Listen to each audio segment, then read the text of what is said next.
Hello students. आज के current affair की क्लास में हम डिस्कस करेंगे कुछ इंपॉर्टेंट करंट अफेयर्स जो 19 ऑफ अक्टूबर 2024 की कुछ महत्वपूर्ण न्यूज से रिलेटेड होंगे। स्टार्ट करेंगे हम आज का करंट अफेयर्स, जिसमें हम 19 अक्टूबर 2024 के कुछ महत्वपूर्ण समाचार जो एग्जाम पॉइंट ऑफ व्यू से काफी इंपॉर्टेंट है उन पर चर्चा करेंगे। आज की क्लास हम शुरुआत करेंगे अंतर्राष्ट्रीय समाचार के साथ, जिसमें हम इंटरनेशनल लेवल पर बनने वाली कुछ इंपॉर्टेंट महत्वपूर्ण न्यूज पर चर्चा करेंगे जो एग्जाम्स के लिए इंपॉर्टेंट बन सकती हैं। सेकंड, हम डिस्कस करेंगे राष्ट्रीय समाचार, राष्ट्रीय एवं सेंट्रल गवर्नमेंट के कुछ इनिशिएटिव और स्कीम्स को डिस्कस करेंगे। थर्ड, हम देखेंगे राज्य समाचार। राज्य समाचार में हम राज्य सरकार के प्लान्स के बारे में, स्कीम्स के बारे में डिस्कस करेंगे। उसके बाद हम बैंक और वित्त समाचार से रिलेटेड कुछ महत्वपूर्ण न्यूज पर चर्चा करेंगे। कुछ रक्षा डिफेंस से कुछ इंपॉर्टेंट न्यूज देखेंगे। साइंस एंड टेक्नोलॉजी, विज्ञान और प्रौद्योगिकी से रिलेटेड कुछ महत्वपूर्ण समाचार देखेंगे। उसके बाद हम कुछ खेल समाचार डिस्कस करेंगे। महत्वपूर्ण दिनों की खबरों से रिलेटेड कुछ न्यूज देखेंगे। रैंक एंड रिपोर्ट से जो इंपॉर्टेंट समाचार बन सकते हैं उन पर चर्चा करेंगे। पुरस्कार और मान्यताओं से रिलेटेड समाचार पर चर्चा करेंगे। कुछ रीसेंट अपॉइंटमेंट एंड रेजिग्नेशन, तो अभी किसी भी पोस्ट पर अगर कोई अपॉइंटमेंट हुआ है या रेजिग्नेशन से कोई न्यूज बनती है तो उस पर भी हम चर्चा करेंगे।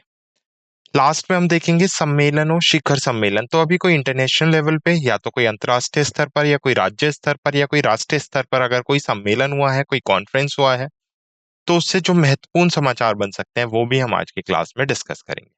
तो एक बार ये हमारी 12 कैटेगरीज हैं। इन्हें डिस्कस करने के बाद हम सारांश और समरी देखेंगे क्लास की कि क्या आज हमने इंपॉर्टेंट डिस्कस किया। क्लियर? तो ये आज की क्लास के हमारे टॉपिक्स होने वाले हैं जिन पर हम चर्चा करने वाले हैं और जो एग्जाम्स के लिए काफी इंपॉर्टेंट हो सकते हैं।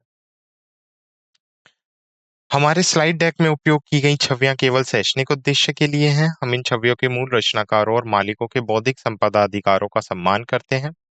यदि आप इस डेक में उपयोग की गई किसी भी छवि के मालिक हैं और आपको कोई चिंता या समस्या है तो कृपया साथी @iitk.ac.in पर हमसे संपर्क करें। हम छवियों को हटा देंगे। पहली न्यूज के साथ हम शुरुआत करते हैं जो हमारे अंतर्राष्ट्रीय समाचार से रिलेटेड न्यूज निकल के आ रही है, इंटरनेशनल लेवल पर न्यूज बन रही है। तो भारत और कोलंबिया ने ऑडियो विजुअल सह उत्पादन समझौते पर हस्ताक्षर किए हैं।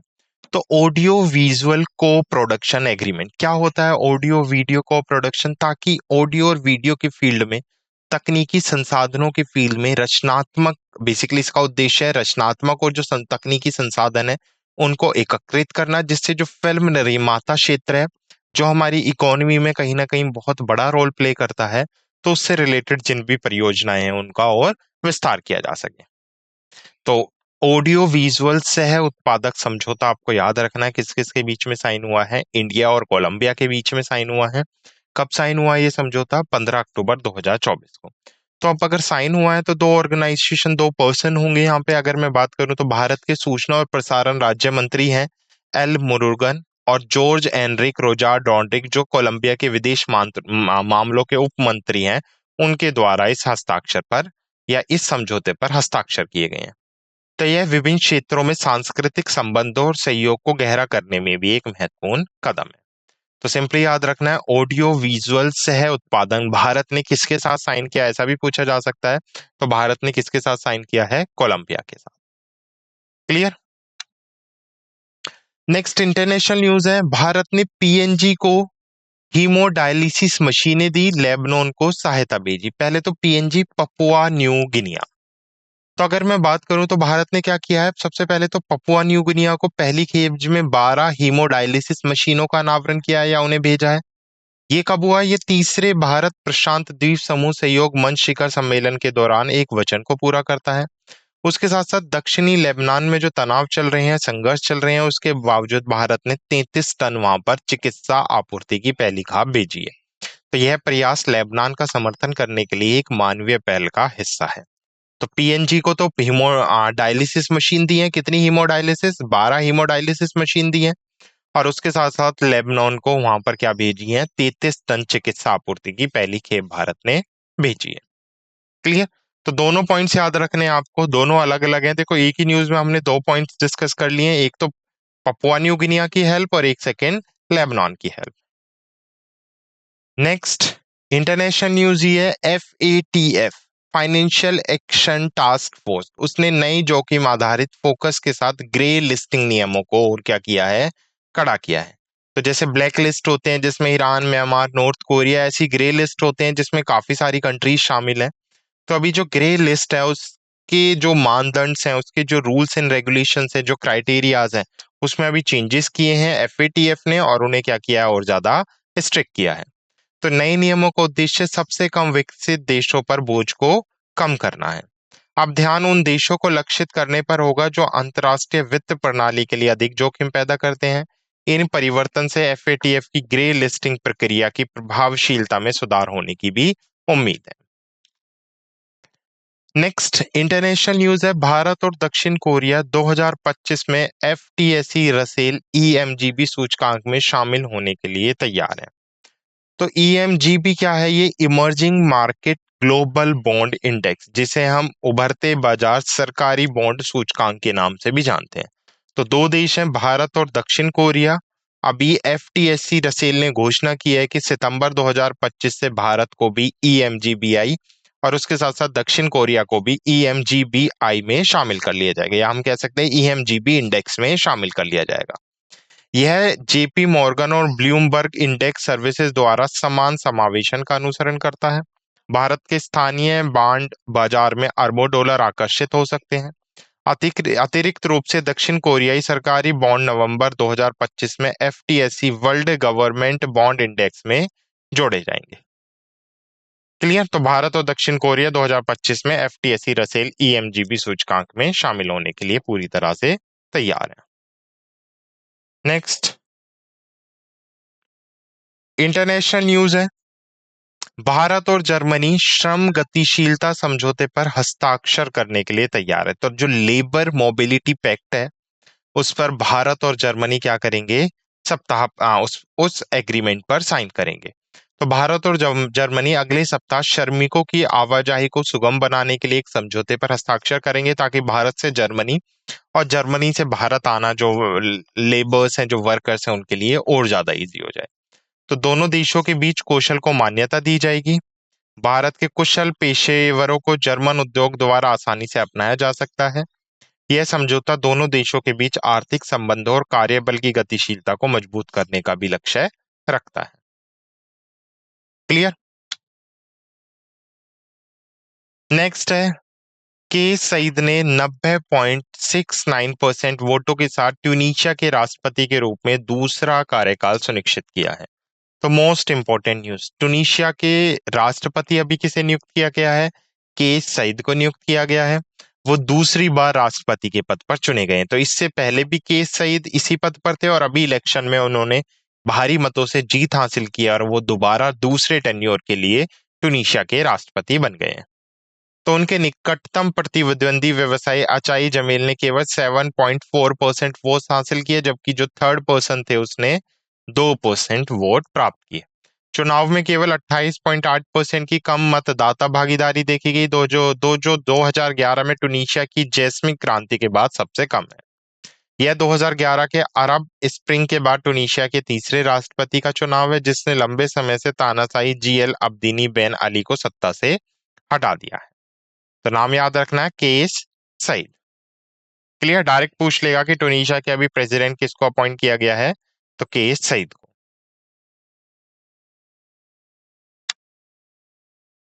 नेक्स्ट है प्रधानमंत्री मोदी, नेशनल न्यूज है। इंटरनेशनल न्यूज जो इनफ इंपॉर्टेंट बन सकती थी वो हमने डिस्कस किया 19 अक्टूबर की।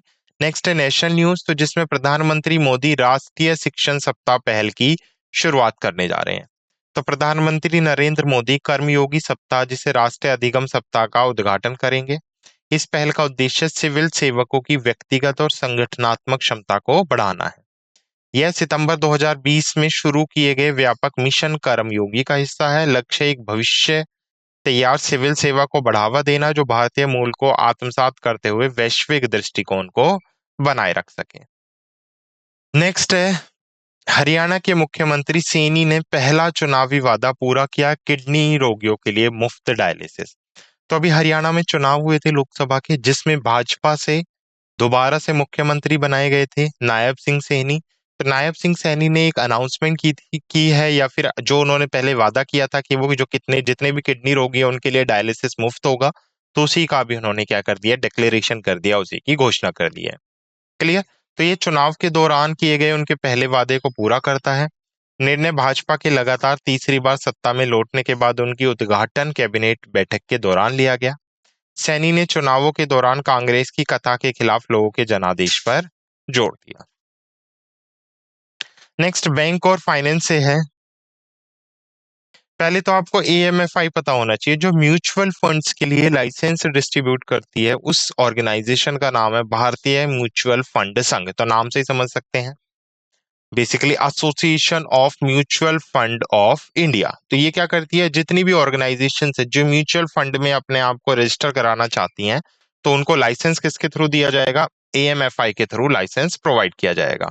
तो अभी एएमएफआई ने क्या किया है, जो जियो पेमेंट बैंक है उसे म्यूचुअल फंड का लाइसेंस वितरित किया है।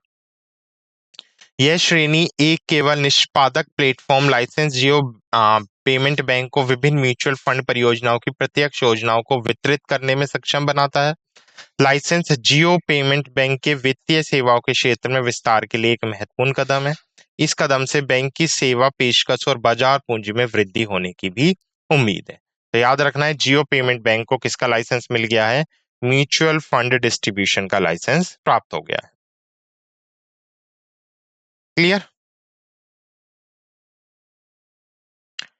नेक्स्ट बैंक और फाइनेंस से ही है। भारत की जीडीपी फोरकास्ट की बात आ रही है यहाँ पर। वर्ल्ड बैंक ने 2025 के लिए भारत की जीडीपी फोरकास्ट कितनी रखी है, 7% पर बरकरार रखा है।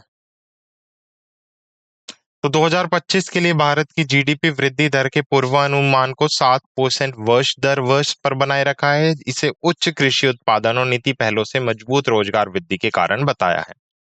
तो विश्व बैंक ने भी फाइनेंशियल ईयर 26 के लिए भारत की जीडीपी वृद्धि दर का अनुमान 6.7% पर बरकरार रखा है। दक्षिण एशिया क्षेत्र के लिए विकास अनुमान 2024 में 6% से बढ़ाकर 6.4% कर दिया गया है, जो भारत में मजबूत घरेलू मांग और श्रीलंका और पाकिस्तान जैसे संकटग्रस्त देशों में तेजी से सुधार के कारण है।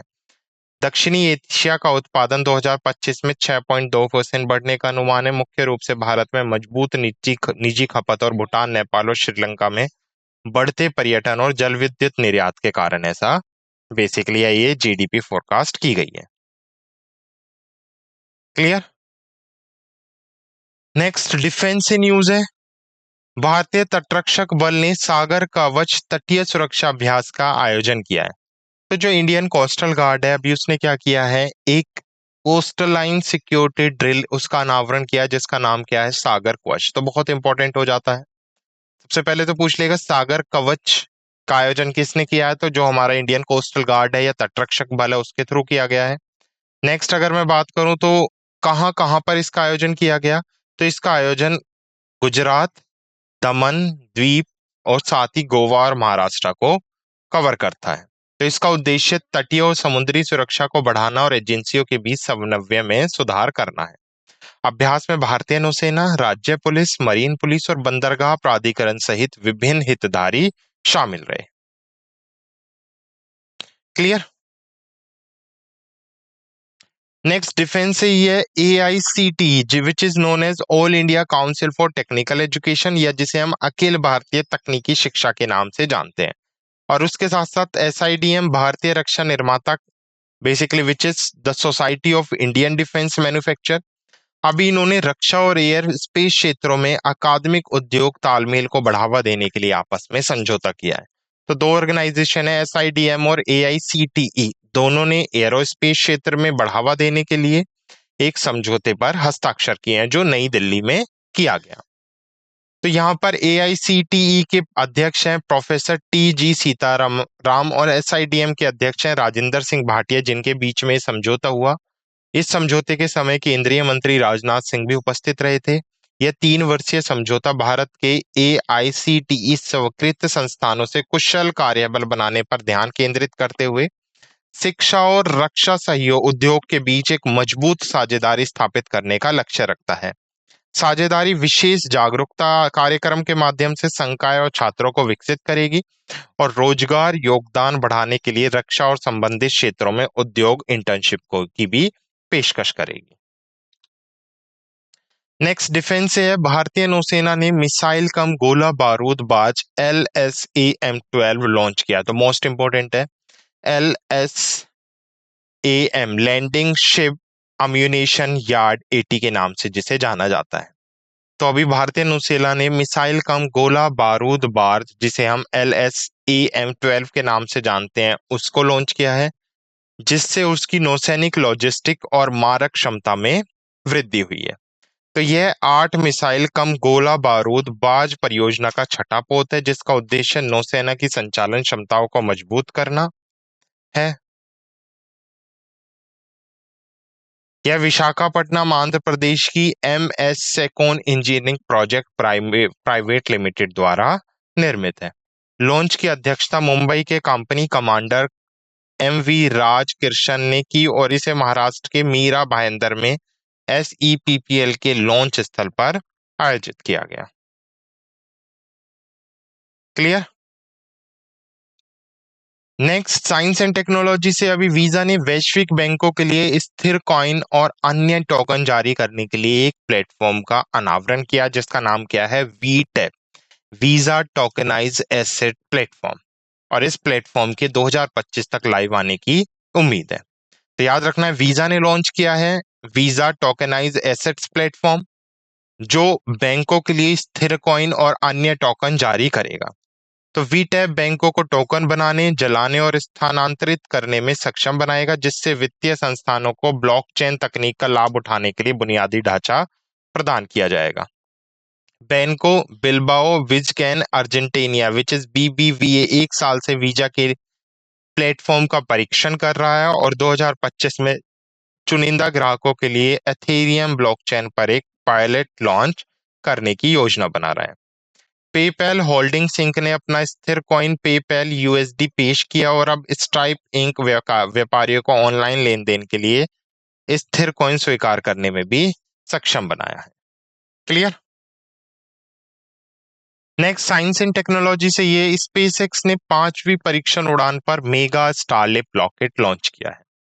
तो 13 अक्टूबर को स्पेसएक्स ने स्टारशिप की 5वीं परीक्षण उड़ान को सफलतापूर्वक लॉन्च किया, जो एक 2 चरणीय पूरी तरह से पुनः प्रयोजित सुपर हैवी लिफ्ट लॉन्च वाहन है।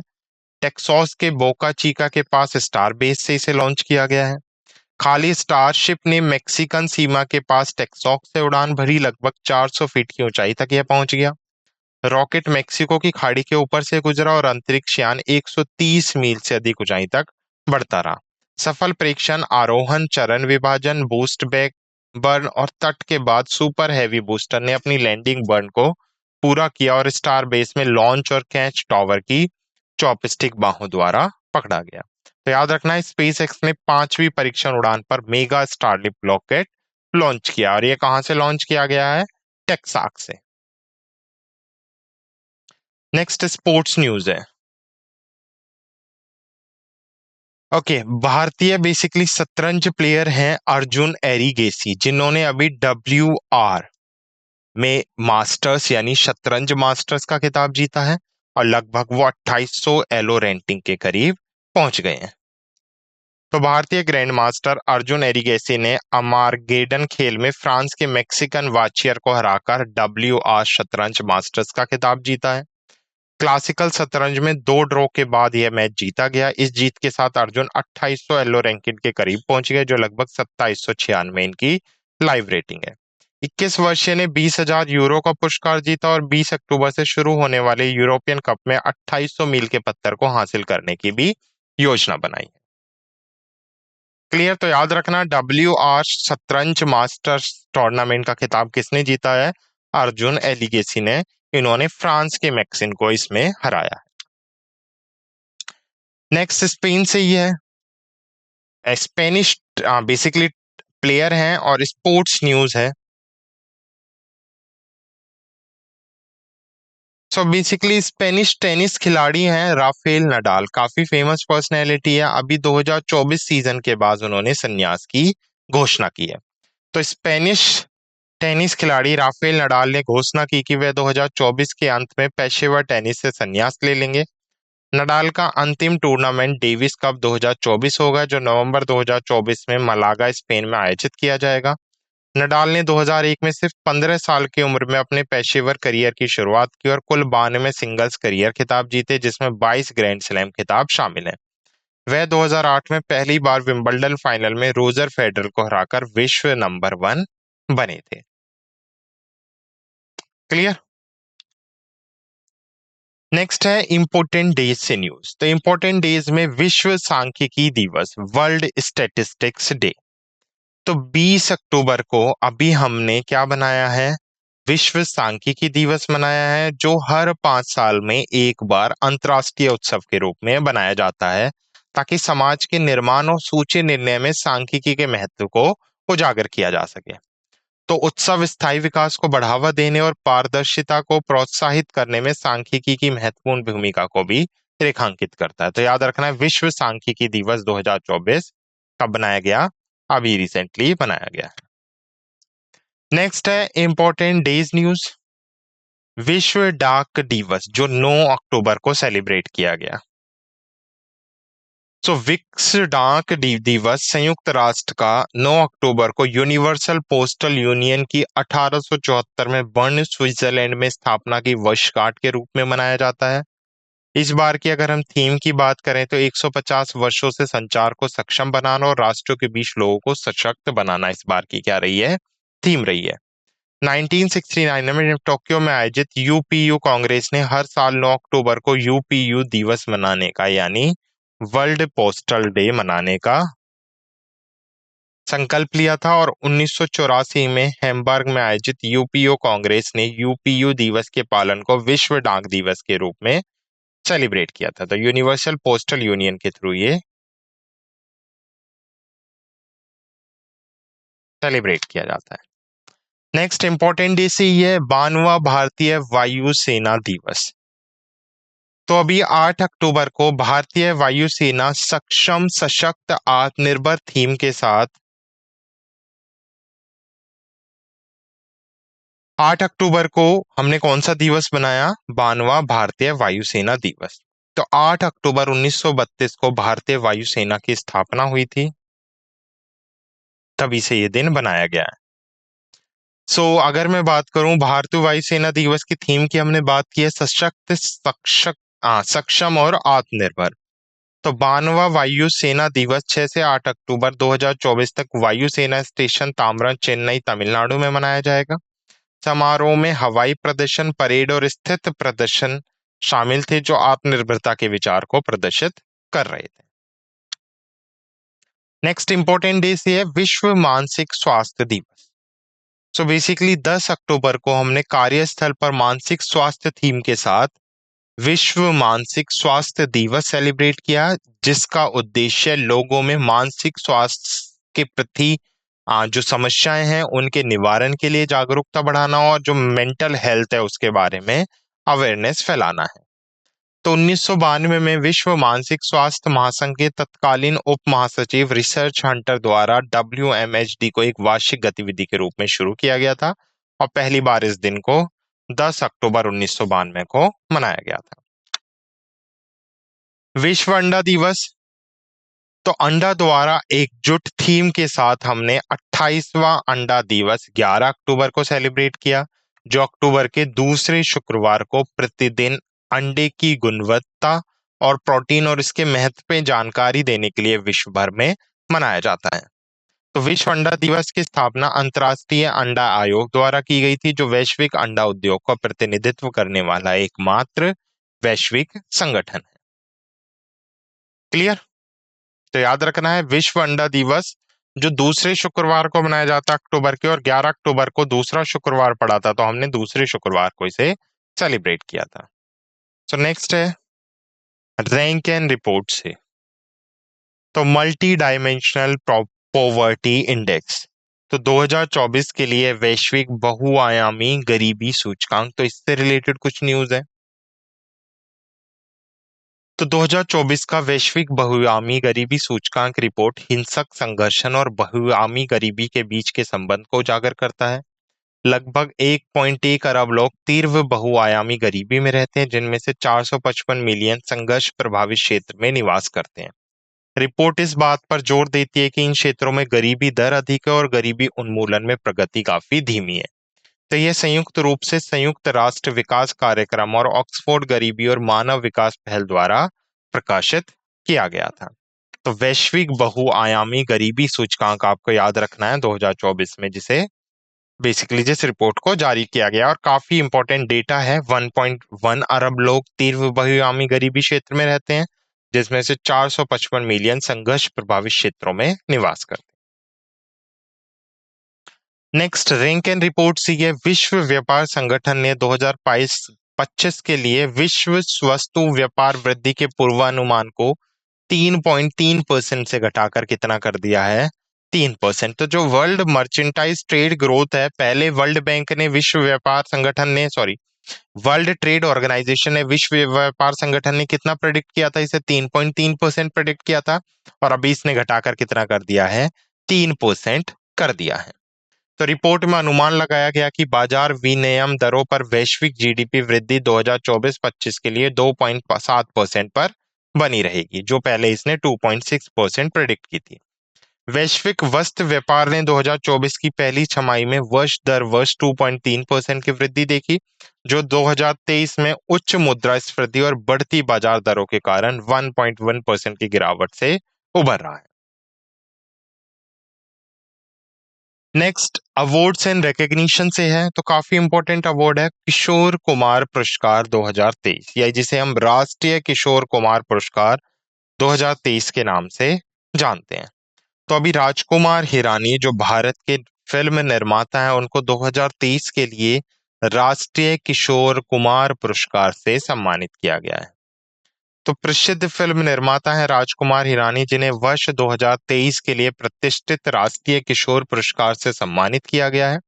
पुरस्कार समारोह खंडवा मध्य प्रदेश में हुआ, जो किशोर कुमार का जन्म स्थान है। यह पुरस्कार उन कलाकारों का सम्मान करता है जिन्होंने विभिन्न क्षेत्रों में भारतीय सिनेमा में महत्वपूर्ण योगदान दिया है। तो यह मध्य प्रदेश सरकार के सांस्कृतिक विभाग द्वारा स्थापित किया गया था।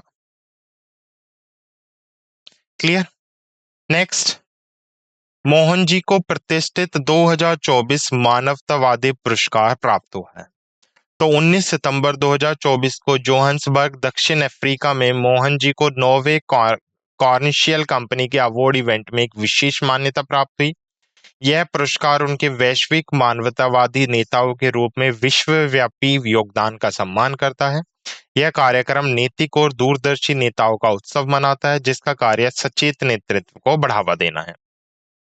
मोहन जी के प्रयास लोगों, लाभ और उद्देश्यों को संरेखित करते हैं और एक बेहतर अधिक स्थायी दुनिया को बढ़ावा देते हैं।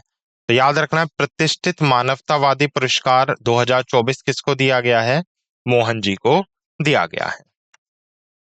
नेक्स्ट अवार्ड्स एंड रिकग्निशन से ये है, चिराटे वेंचर ने नारायण मूर्ति को पैट्रिक जे मैकवर्न पुरस्कार से सम्मानित किया है। तो चिराटे वेंचर्स, इन्होंने भी 2024 पैट्रिक जे मैकवर्गन अवार्ड्स के साथ 3 प्रभावशाली नेताओं को मान्यता दी है। न्यायमूर्ति जो इन्फोसिस के संस्थापक हैं, उनको भारत लाइफटाइम अचीवमेंट अवार्ड मिला। शांतनु नारायण चेयरमैन और सीईओ हैं ऑफ एडोब के, उनको ग्लोबल लाइफटाइम अचीवमेंट अवार्ड से सम्मानित किया गया। और अभिनव अस्थाना जो पोस्टमैन के सीईओ और संस्थापक हैं, उनको असाधारण उद्यमिता की उपलब्धि प्राप्त करने के लिए इस अवार्ड से नामांकित या सम्मानित किया गया है। क्लियर। नेक्स्ट, एसीकेओ ने संदीप गोयनका को एसीकेओ लाइफ का सीईओ नियुक्त किया है। तो अपॉइंटमेंट से है, काफी इंपॉर्टेंट अपॉइंटमेंट है। एसीकेओ के लाइफ के अभी सीईओ किसे नियुक्त किया गया है? तो संदीप गोयनका को। तो संदीप ने D2C जीवन बीमा व्यापार की स्थापना में महत्वपूर्ण भूमिका निभाई है। वह जीवन, स्वास्थ्य, सामान्य बीमा और परामर्श में 2 दशकों से अधिक का अनुभव लाते हैं। उनकी पिछली भूमिकाओं में एक्साइड लाइफ इंश्योरेंस में सीएफओ और टाटा एआई और ईवीआई में नेतृत्व पद शामिल है। तो आपको यहाँ पे सिंपल याद रखना है, एसीकेओ लाइफ के अभी जो सीईओ है वो किसको नियुक्त किया गया है? संदीप गोयनका को अभी अपॉइंट किया गया है। Clear. Next appointment and resignation से ही है, ओमार अब्दुल्ला ने जम्मू कश्मीर केंद्र शासित प्रदेश के नए मुख्यमंत्री के रूप में शपथ ली। सुरेंद्र कुमार चौधरी उप मुख्यमंत्री बने हैं। तो अभी हम सबको पता है, जब से जम्मू कश्मीर में धारा 3 अनुच्छेद आर्टिकल 370 और 35 से हटाया गया है, तब से राष्ट्रपति शासन लगा हुआ था। क्योंकि स्पेशल यूनियन टेरिटरी है, तो यहाँ पर अभी इलेक्शन कंडक्ट किए गए जहां पर राष्ट्रपति शासन हटाया गया और basically Jammu Kashmir national conference के थ्रू वहां के नए चीफ मिनिस्टर ओमार अब्दुल्ला को अपॉइंट किया गया है। क्लियर? तो वह 2019 में भारत सरकार द्वारा अनुच्छेद 370 को निरस्त करने के बाद जम्मू कश्मीर के केंद्र शासित प्रदेश के पहले मुख्यमंत्री बने हैं। उसी के साथ साथ सुरेंद्र कुमार चौधरी को उप मुख्यमंत्री के रूप में शपथ दिलाई है। JKNC INC गठबंधन ने 90 विधानसभा सीटों में से 48 सीटें जीतकर चुनाव हासिल किया, बेसिकली चुनाव जीता है, जिसमें JNKC 42 सीटों के साथ सबसे बड़ी पार्टी के रूप में उभरी है। Clear? Next appointment and resignation से ही है, अभी उत्कर्ष स्मॉल फाइनेंशियल बैंक ने मैरी कॉम और सुनील छेत्री को अपना ब्रांड एम्बेसडर नियुक्त किया है। सो दो बेसिकली इंडियन स्पोर्ट्स पर्सन है। पहली तो ओलंपिक बॉक्सर है मैरी कॉम, और भारत के पूर्व फुटबॉल टीम के कप्तान है सुनील छेत्री, जिनको अभी उत्कर्ष स्मॉल फाइनेंशियल बैंक ने अपना ब्रांड एम्बेसडर नियुक्त किया है। तो ब्रांड एम्बेसडर वित्तीय साक्षरता अभियान, उत्पादक लॉन्च, शाखा उद्घाटन और समावेश और लचीलेपन के लिए सोशल मीडिया अभियानों जैसे पहलों पर काम करेंगे। बैंक वित्तीय सशक्तिकरण की कहानियों पर ध्यान केंद्रित करते हुए एक बहु चैनल अभियान शुरू करने की योजना बना रहा है, जिसमें मैरी कॉम और सुनील छेत्री इन संदेशों को प्रसारित करेंगे। तो मैरी कॉम और सुनील छेत्री वित्तीय सशक्तिकरण को बढ़ावा देने वाले विज्ञापन, फिल्मों और सोशल मीडिया सामग्री के अग्रणी होंगे। तो याद रखना, उसका उत्कर्ष स्मॉल फाइनेंशियल बैंक ने मैरी कॉम और सुनील छेत्री को अपना ब्रांड एम्बेसडर नियुक्त किया है। Clear? Next appointment and resignation से ही है, RBI के डिप्टी गवर्नर थे राजेश्वर राव, उनका एक टेन्योर 1 साल के लिए इंक्रीज कर दिया गया। तो अगर मैं RBI की बात करूं तो RBI 5 मेंबर्स की टीम होती है, जिसमें 4 डिप्टी गवर्नर होते हैं और एक गवर्नर होते हैं। तो उन्हीं में से एक गवर्नर थे, डिप्टी गवर्नर थे M राजेश्वर राव, जिनका अभी 1 साल के लिए जिन्हें अभी पुनः नियुक्त किया गया है। तो राव 1984 में RBI में शामिल हुए थे और नवंबर 2016 में RBI की कार्यकारी निदेशक के पद पर मनोनीत थे। उन्हें अक्टूबर 2020 में 3 साल की अवधि के लिए RBI के डिप्टी गवर्नर के रूप में नियुक्त किया गया था। सितंबर 2023 में उन्हें अक्टूबर 2023 से प्रभावी 1 वर्ष के लिए पुनः उपराज्यपाल या फिर डिप्टी गवर्नर नियुक्त किया गया है। Clear? Next summit and conference से है, तो राष्ट्रीय मानव अधिकार आयोग ने राष्ट्रीय सम्मेलन का समापन किया, वृद्ध व्यक्तियों के अधिकारों की वकालत की। तो राष्ट्रीय मानव अधिकार आयोग ने अपने 31वें स्थापना दिवस पर वृद्ध व्यक्तियों के अधिकार पर एक राष्ट्रीय सम्मेलन का आयोजन किया।